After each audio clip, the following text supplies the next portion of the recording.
समझ जाओ कि इसमें वो लिटरली मेरे सीनियर मेरे को बताते थे वो माँ बहन की गाली दे रहा होता था उसको।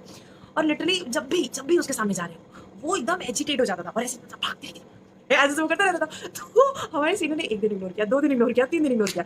फिर बोलते हैं मेरे को कि यार ये बहुत बदतमीज़ हो गया है, अब मुझे भी इसका जवाब देना पड़ता था। तो अब हमारे सीनियर का जैसे ऐसा था कि हम लोग कभी-कभी बिज़ी हो जाते थे, तो हम लोग जीसस वसीस नहीं कर पाते थे। तो अब हमारे सीनियर जाते थे उसका जीसस वसीस करने, तो उनका काम कैसे था, वो कैसे उसका जीसस वसीस करते थे, ऐसे वो बोलते थे, तो उधर से वो रिस्पॉन्ड करता था। दोनों के दोनों एक-दूसरे को भाग-भाग कर रहे हैं और किसी की भी गले से आवाज़ नहीं निकल रही है, ठीक है? उसका तो ट्रैकियोटॉमी हो रखा है, इसमें उसके गले से आवाज़ नहीं निकल रही है और हमारे सीनियर डॉक्टर हैं, वो मुँह से नहीं बोल सकते, तो दोनों का ऐसे कम्युनिकेशन चल रहा था।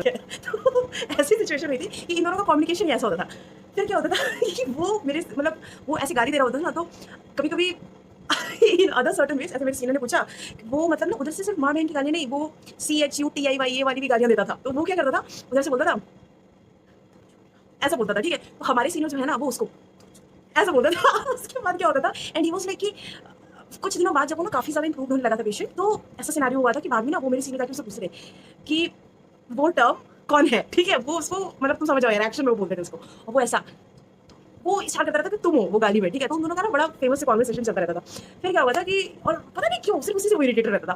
फिर क्या हुआ था, एक बार हमारे कंसल्टेंट आए राउंड पे ठीक है? तो अब हमारे कंसल्टेंट आगे खड़े हैं, हम लोग इधर डिस्कशन कर रहे हैं कि सर इसका ये खराब हो गया, इसका ये सही है, इसका वो सही है। सीरियस कन्वर्सेशन चल रहा है और वो उधर से जो पेशेंट था, वो अचानक से एजिटेटेड हुआ, उसने जैसे ही मेरे सीनियर को देखा वो शुरू हो गया। ठीक है? उसने उनको देखा और फिर से शुरू हो गया और मेरा जो सीनियर था वो मुझे बोल रहा है, ये बड़ा दुष्ट आदमी है यार, ये कंसल्टेंट के सामने भी शुरू हो जा रहा है। ठीक है? मेरे सीनियर ने बोला, "अबे चुप हो जा, चुप जा, चुप जा, चुप जा।" ऐसे-ऐसे कर रहा था वो मतलब पीछे से क्योंकि कंसल्टेंट तो आगे खड़ा था। ठीक है? और वो गरियाए जा रहा है मेरे सीनियर को। वो लेटा पड़ा हुआ है, कंसल्टेंट वहीं पे खड़ा है सामने, वो राउंड भी ले रहा है। अब वो पूरे होश में था, ऐसा नहीं था कि वो बेहोश था, वो पूरे होश में था। बट वो गले से कुछ बोल नहीं पा रहा था और वो ऐसे-ऐसे कर रहा था। तो हमारे कंसल्टेंट जो है 2 स्टेप पीछे है, हमारे एसआर के सामने जो था। उसको बोलते हैं, देखो तुमको ना माँ-बहन की गाली दे रहे हैं, तुम भी सुनाओ। और उसके बाद ना थोड़ी देर के लिए तो बीइंग अ फर्स्ट ईयर मेरा काम तो मज़दूरों वाला था। मैं थोड़ी देर के लिए शॉक हो गई कि सर ने ऐसा बोला क्या कि इसको सुनाओ।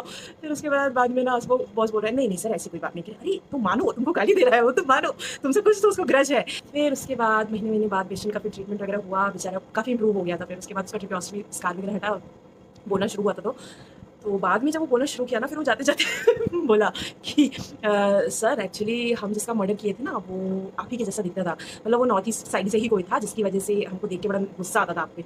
लेकिन आपने हमारी जान बचा ली, ऐसा-वैसा। तो वो काफ़ी सारा बोल-वोल के गया। फिर बाद में हम लोग को इतने दिनों बाद समझ में आया कि वो इतना ज़्यादा एजिटेटेड क्यों रहता था बॉस से। So this was one of the story यार, जो मुझे आज भी याद आती है जब भी मैं आईसीयू में जाती हूँ पोस्टिंग के लिए तो। और still we used to tease boss with this story तो